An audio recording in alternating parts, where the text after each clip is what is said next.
Hi guys, welcome to How to Solutions YouTube channel. In today's video, I'm going to show you how you can archive and unarchive Instagram post.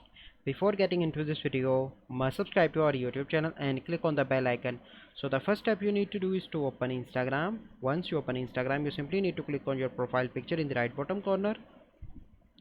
Then you need to select any of your post, and then you need to click on three dots on the top right of post and click on archive. So you can see that now this post is archive. So how you can unarchive? You simply need to click on your profile picture in the right bottom corner, and then you need to click on three bars in the top right and click on archive.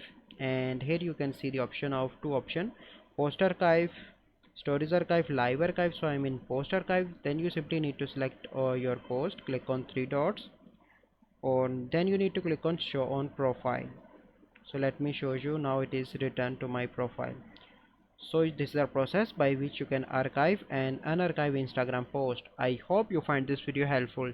If you find this video helpful, must like this video, subscribe to our YouTube channel for future videos. We'll see you in the next video. Thank you. Have a good day.